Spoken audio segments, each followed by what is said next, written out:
Hello and welcome to Saints Live. I'm Steve Forbes. And I'm Kenzie Benali. And it's a return to Premier League action today for Southampton after a fantastic night in the midweek FA Cup fixture. The Saints travel to the Midlands to take on Aston Villa. Now, Ralph may be deciding to change the lineup for today, but we certainly haven't, because joining us again, we have former Saints captain Dean Hammond and Premier League reporter Paul Belverstone. Gentlemen, I hope you're both well. Dean, a little under the weather. I hope it's not a come down from Wednesday night. No, it's certainly not, Steve. But no, I'm all good, thank you. Got a bit of a tickly cough, so I apologise in advance if I have a bit of a fit during the show. Not all a problem at all. And Paul, you had a lovely miniature FA Cup trophy. You don't have a mini Premier League one to show off today? No. I think it might be a little bit early to start suggesting Saints could lift that.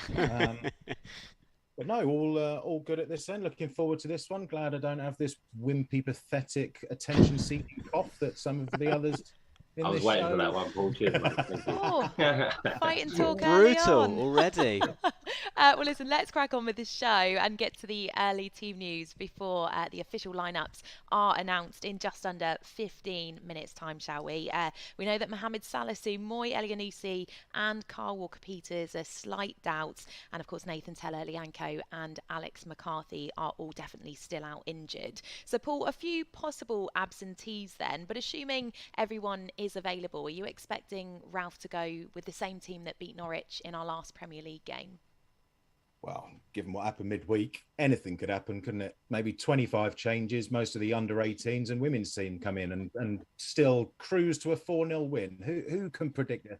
I think that's probably about right. That the Norwich, Everton, Man City team, they were pretty much. It looks like the Premier League team is pretty much stable and fixed. There will, of course, be some concerns over those injuries, and is there any real risk to or any reason to take any risk, to take a little gamble if someone's carrying something minor, because there is such strength in depth now. So no, I don't see any reason to greatly change the shape or the personnel.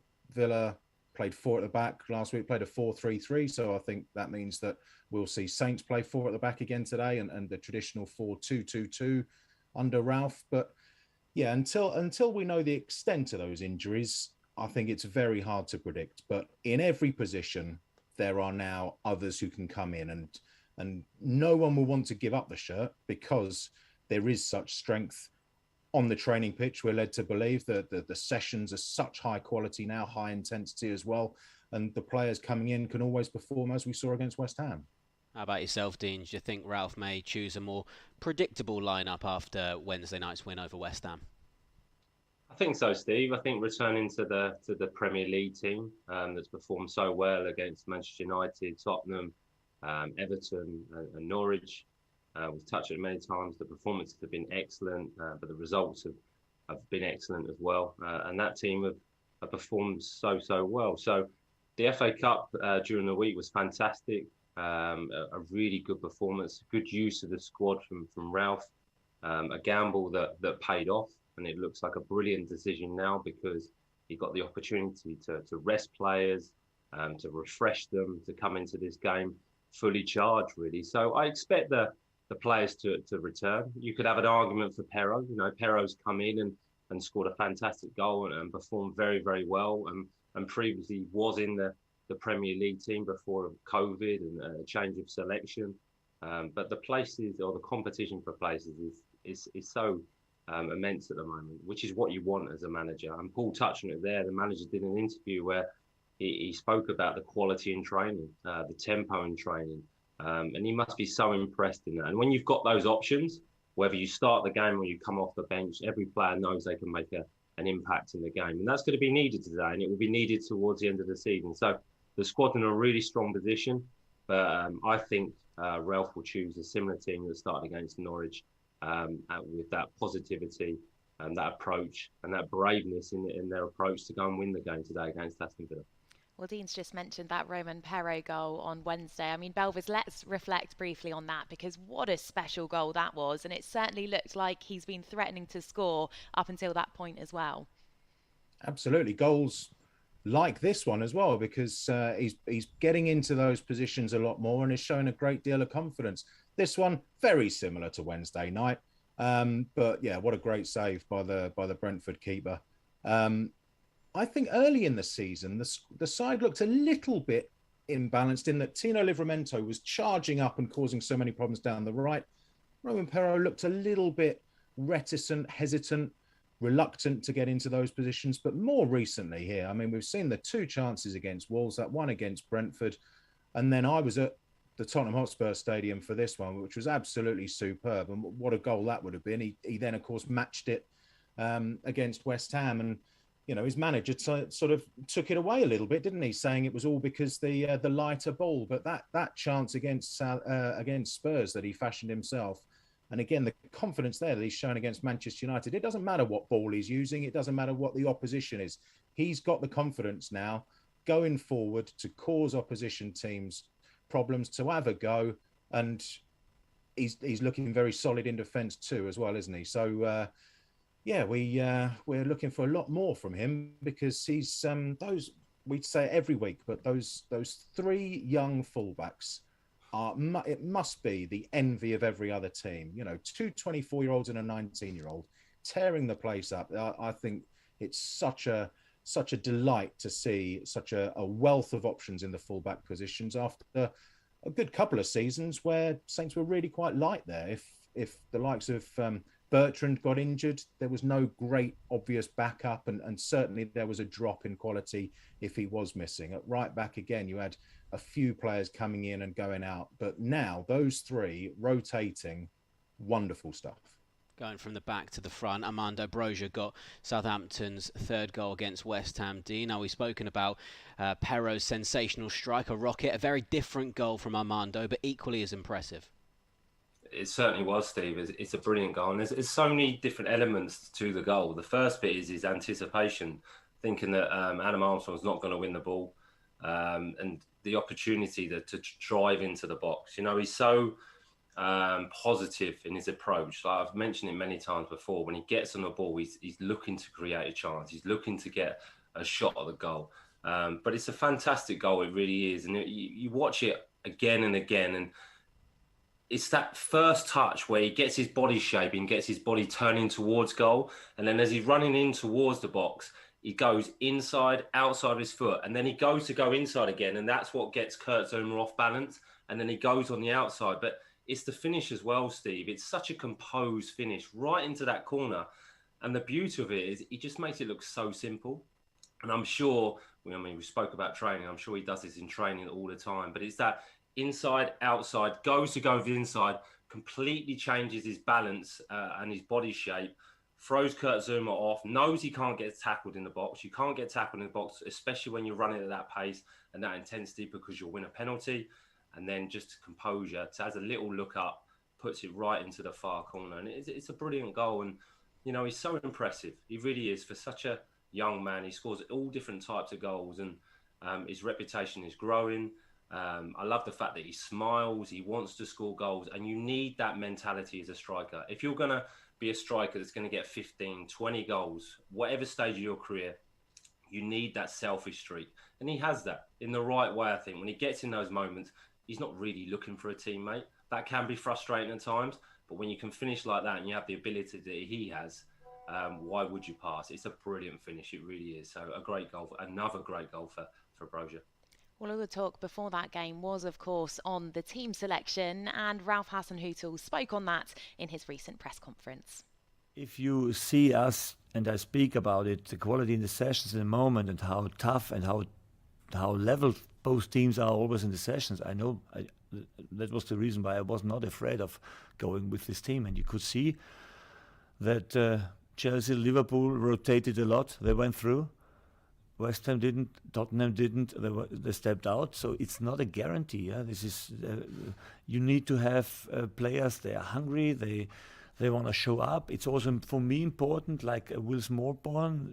When I never give him a chance, I cannot see if he's back after his injury and can help me in the future. I mean, this is for me a very important game yesterday in both ways. On the one side to step in the next round, on the next side to see what are the alternatives, on what levels are these players. And one of these two games, either the Villa or this game, I would definitely make changes. And now it was this one because we had a few problems before preparing for this game, and now it's perfect because now we have a good fresh squad for the weekend, and the next week is the same situation. So we have to handle this. Ralph talking there about how good he knew the squad would be, Paul. But what did we as fans learn from that? Because there was a lot of good performances from players who maybe haven't necessarily played as much football as they would have liked to recently. Yeah, we've talked about the quality of training already, and I think that's where, you know, it has to be right up there for players to come in and perform like that. There's been a lot of talk about the famous Saints playbook this week, that Ralph Hasenhüttl was asked to put together during the first lockdown when the Premier League was paused, and people have said, you know, that it shows the reasons for putting that together. I don't think that's quite the case. I think that's more for the younger age groups to set them up playing like the first team, so that when they do get promoted again through those age groups and come to train with the first team, then they can slot in seamlessly. You know, any backup players or squad players should know roles inside out already if they're pushing for a first team place. But I think, you know, that's what we're seeing, is that all these guys, it must be a happy squad. The players who aren't involved week in, week out, aren't sulking. They're pushing as hard as they can to catch the manager's eye in the week. Because if they weren't, he would have just picked his strongest team against West Ham, as everyone expected him to do.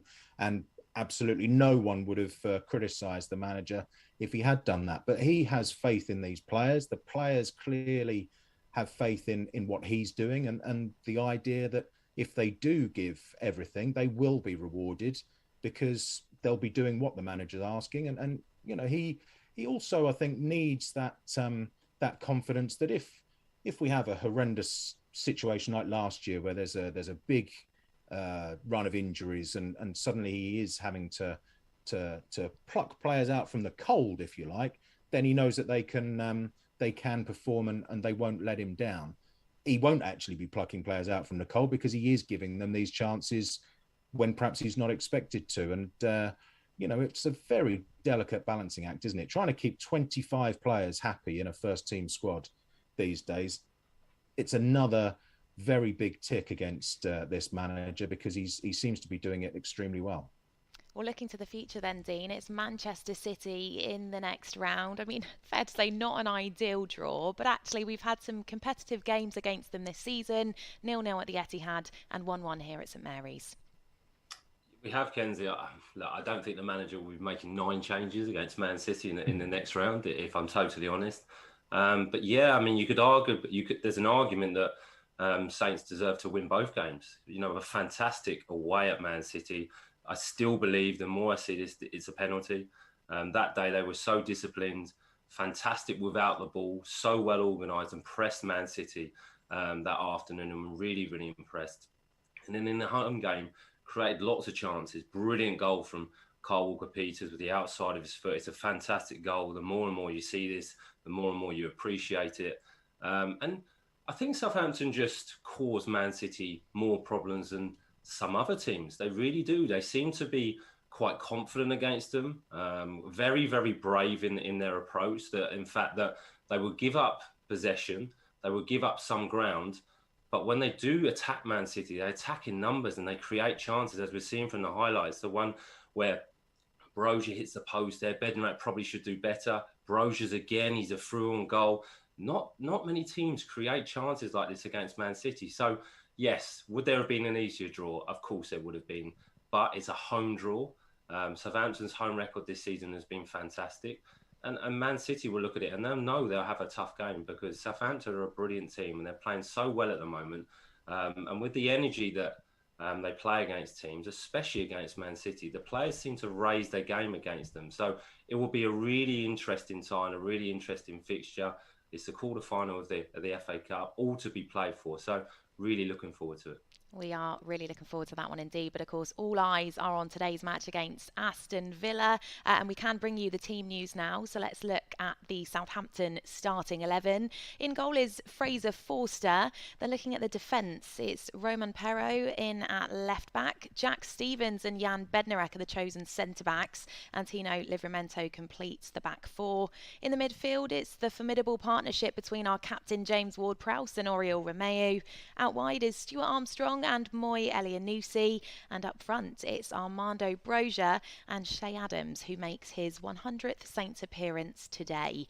Now the Saints substitutes are as follows: Willie Caballero, Kyle Walker-Peters, Jan Valery, Ibrahima Diallo, Will Smallbone, Musa Gineppo, Nathan Redmond, Theo Walcott and Adam Armstrong. Dean, I'm going to come to you again then to get your thoughts on this lineup.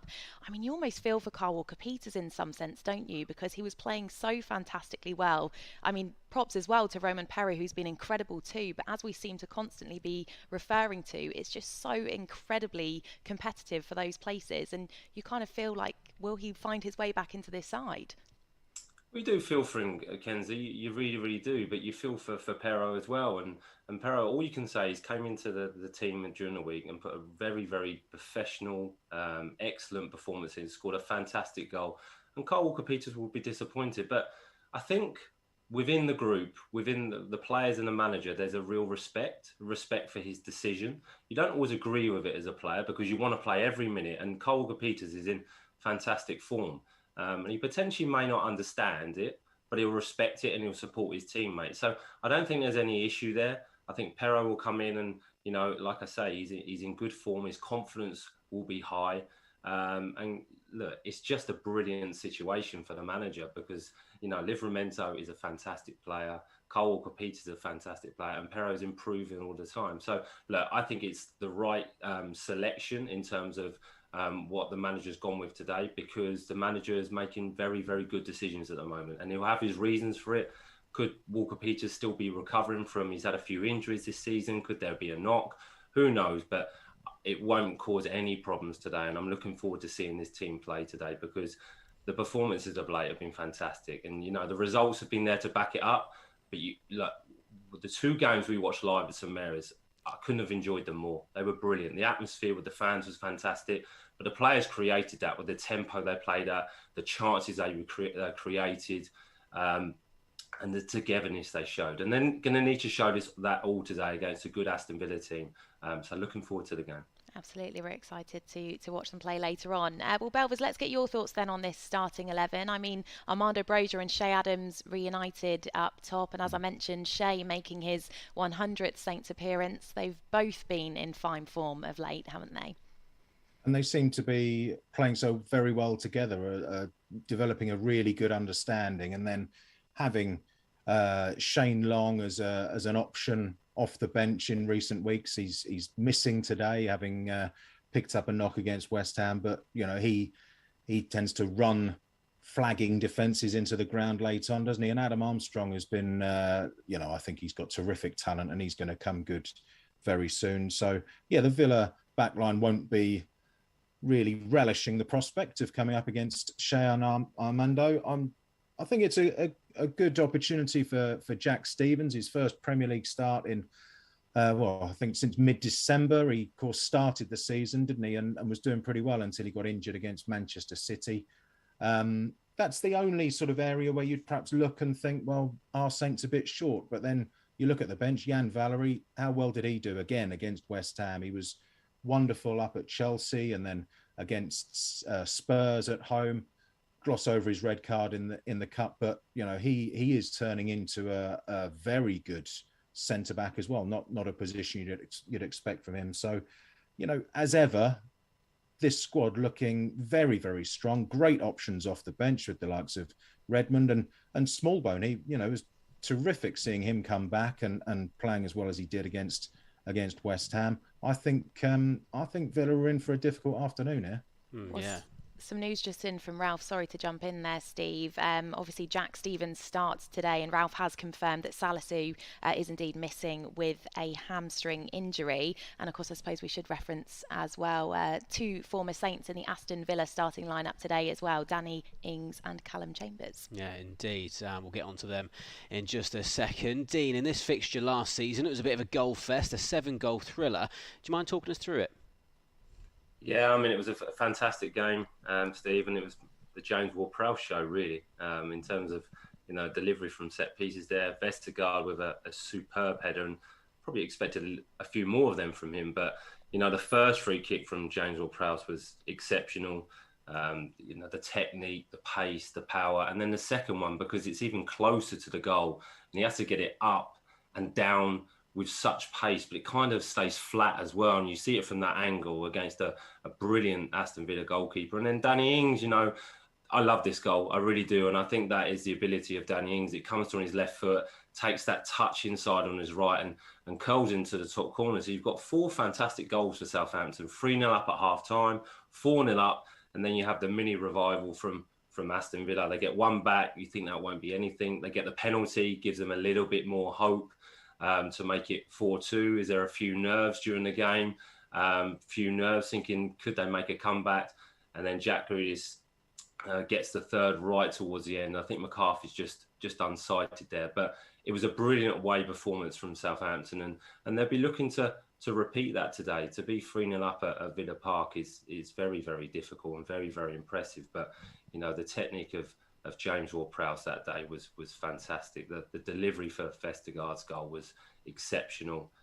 We spoke about that many times, but the 2 free kicks, to score 1 free kick like that in the game, but 2 within the same half was exceptional. And James has continued that form this season as well. So look, I'm looking forward to this game today, but that game last season, that victory was really impressive, and Southampton were playing well during that period. Playing some really impressive stuff, some good football. The team looked happy, looked settled, and they'll be looking to repeat that today.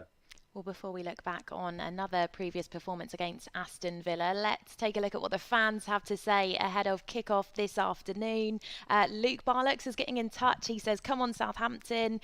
Daisy Ward also looking forward to the game. She says she's going to the match today, feeling confident. Come on, you Reds. Rosemary Rickett is also joining us on the live stream. Hello. She says, supporting Saints all the way. Going to be 2-1, the 2-1 win in the sunshine in the West Midlands. Dominique Leg, hello. She says, come on, you Saints. Barry has said, well said, Belvers. Not sure what that is in reference to, but everything he speaks about is wonderful. It's just Belvers in general. Ryan, hello. He's going for a 3-1 Saints win today. James Ward-Prowse, free kick, a Broja goal, and a goal for Shay Adams. And he says he reckons Danny Ings will score for Villa today too. Now back to kind of speaking about previous matches then against Aston Villa, Belvers. It was just the 1 goal when the 2 sides met at St Mary's. But again, what a special goal that was. Extraordinary, wasn't it? Because Adam Armstrong had scored on his debut away at Everton, and then he'd gone 9 or 10 games without a goal. And then just, was it 3-4 minutes into the game, he produces this. I mean, that's not the strike of someone who is riddled with doubt. He is clearly someone who knows how to finish when in decent positions and when presented with an opportunity. Not quite sure about the defending, but that finish, blimey, absolutely superb. I think, it was another one of those moments when, again, any sort of lingering concerns about the loss of Danny Ings, who of course didn't play in that game, they again sort of disappeared, because once again it looked like there was great strength in depth coming through in terms of goal scoring. And then Broja then just takes off from this, or a couple of weeks later. He's only 25. Yes, he's only scored a couple of goals in his 20-odd appearances this season, but there are so many parallels you can draw with Shay Adams, who took nearly 12 months, didn't he, to score his first goal in a Saints shirt. I think it's brilliant that he is still getting opportunities, still getting in great positions when he gets those opportunities, as we saw against West Ham in midweek. He's perhaps not finishing at the moment, but there's no huge weight of pressure on him to do so, because the team is performing so well as a unit, because there are goals coming from so many other areas as well.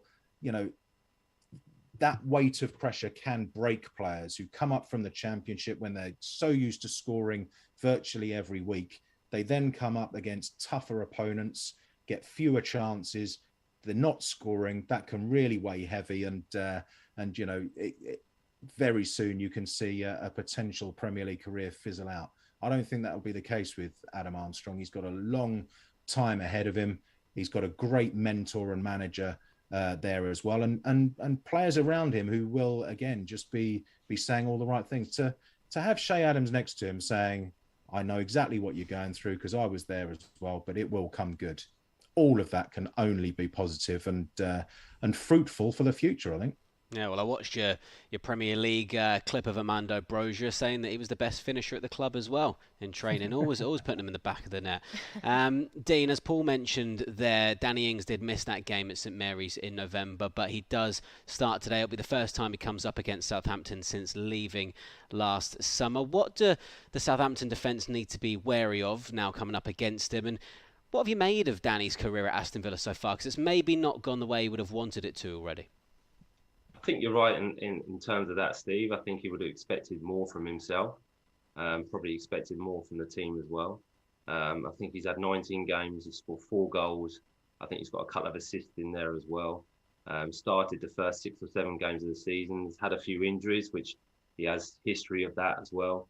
But yeah, like 4 goals is not the best return for a player of Danny Ings' quality, I must admit. One thing, the difference is of late, I think Aston Villa may have changed the formation and are playing 2 up front with Ollie Watkins, which I think will help him. He works better with a partner. Danny's is a fantastic finisher. We've seen from the goals he scored for Southampton, all different types of goals, whether it was tap-ins, whether it was half volleys, whether it was runs in behind, whether it was stretching the defence, whether it was one-on-one situations. He's an excellent player. He really, really is. So Southampton have to be aware of that today. His movement in behind, he works really, really well. He's a good team player, and I'm sure he'll want to prove a point against a former club today. But I think him having Ollie Watkins next to him will help his game, will improve his start to his career at Aston Villa. As we saw when he played with Shay Adams, those nice little touches, the combinations. I think that's when Dan is at his best. And you know, I believe him and Steven Gerrard were together at Liverpool, so they know each other. Steven Gerrard will know what a good player he is. But Danny, if you ask him, I'm sure he's disappointed. I'm sure you expect to have double figures by now. And it was a move that he probably thought personally could move him up a level, could catapult him. And it just hasn't quite worked out. But he's got a good manager. He's a good player. We know that from his career at Southampton. So if he can keep himself fit, I'm sure he'll score goals. But I would expect, if you ask him, I'm sure he would expect a little bit more of himself. Looking at the team as a whole then, Belvers, you were obviously at the Amex last weekend when Aston Villa got their first win in 4 matches against Brighton. What kind of test will they be for Southampton today? Yeah, Steven Gerrard has got them pretty well organised, well drilled. He had a great start to life at Villa Park, and then they stuttered a bit. They went to the Amex, having wobbled, lost to Newcastle and Watford 1-0 back-to-back defeats, and then, I think they scored a couple of cracking goals against Brighton. Matty Cash first half, and then Ollie Watkins his first goal for a while. He, again, sort of talking about Adam Armstrong earlier, not looking short of confidence. The way Watkins took his goal when put through by Tyrone Mings was fantastic. Really, a great show of composure and calmness. I wasn't blown away by Villa by any means. Brighton are having a wobble themselves after flying so very high. They've lost 3 in a row. They were better than they were against Burnley, but they didn't create nearly as much as they have done. And even saying that, they could have taken the lead against Villa. Villa didn't create a huge amount. I was expecting more from Coutinho. I was expecting more from Ings. And again, Brighton only had the 1 shot on target in the game, but a lot of that was down to their own finishing. They did create some chances, which suggests that the back line of Villa hasn't been nearly as solid as Southampton's recently, and they've changed that back line again today. So look, they're a dangerous opponent. They're all all teams in the Premier League are dangerous and have the ability to score and frustrate and turn in a great performance. But certainly Southampton won't be turning up there with any great reason to fear. It's all in their own hands.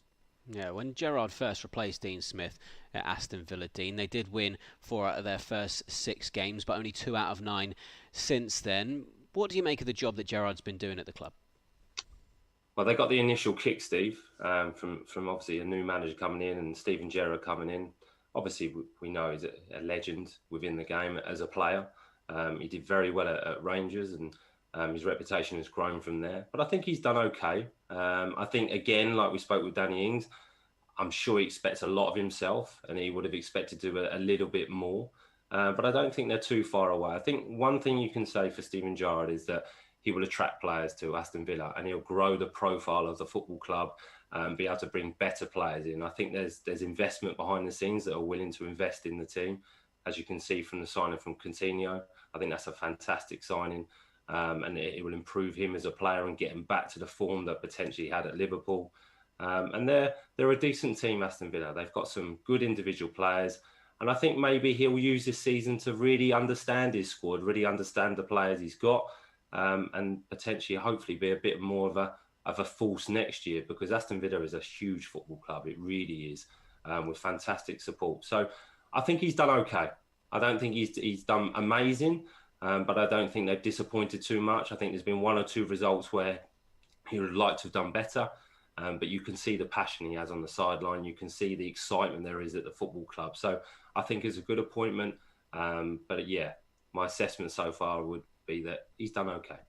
Well, kick-off is fast approaching now, so it's almost time for us to come to you both for your score predictions. So I'm going to give you a bit of time to dwell on that while we take a final look at what the fans have to say in the comments. Aaron Fry has got in touch. He's pleased with the starting 11 today. He says, great lineup. Chris Owen, hello to you. He says, looking forward to this game, watching from Norway, hoping for another good game. Come on, you Reds. Thanks for that one. Bob Weston, hoping our run continues. He's going for a 2-0 win to the mighty Saints. Up the Saints, he says. And Brinoff on Facebook, he says, win, win, win. He's watching from Copenhagen in Denmark, and he is hoping the Saints bag a 2-1 win today. Very good. Well, as Kenzie just mentioned, it is time for those final thoughts and score predictions. Now, I have seen the spreadsheet, so the Saints live production team are keeping track of it. Don't worry about that. So, Dean, what are you saying for today? I think this will be a tough game, one that Southampton will be looking forward to and confident, but I think there'll be goals today. I think if you look at the players on both teams, there's some real quality and real good attacking players. So I'm going to go for another Southampton win today. I've got another good feeling, but I think I'm always fearful of a former player playing against Southampton, especially a player like Danny Ings. But I'm going to go for 3-2 to Southampton today. All right, Dean saying 3-2. Paul, we know that you think it's slightly unfair because you're not on as many shows as Dean is. So on this spreadsheet, it is yourself, and you're also playing for Adam Leach, Adrian Kajumba, Joe Prince Wright as well. So you're on that team. What are you saying for today? Well, I only found out about this prediction league on Wednesday when Adam Leach in our team WhatsApp group started giving me grief for not taking this all seriously and saying that I always predict stupid stuff like 9-2 Southampton. I'm going to take it much more seriously this time. I reckon it's going to be 9-2 to Southampton. I think it's going to be much better than the last time I did an away game on here, which was the game up at Wolves, which didn't go well at all. I was at the Spurs game, though, the next away game, far, far better. It's like chalk and cheese. And I think Saints are really going to have a good go at this. Like Dean, I am wary of Ings. I think it's inevitable he's going to score today, and then it'll just be interesting to see the strength of his celebration, shall we say. But it worked for me Wednesday. I'm going 3-1 again. Okay, well, like the sound of both of those predictions. Dean Belvers, thanks ever so much. We look forward to seeing you after the match. So 7 games unbeaten in all competitions for the Saints now, so they will be going into this one full of confidence. Kickoff is, of course, at 3 p.m, and we'll be with you after the match for the final whistle. We look forward to seeing you then. Bye for now. Take care.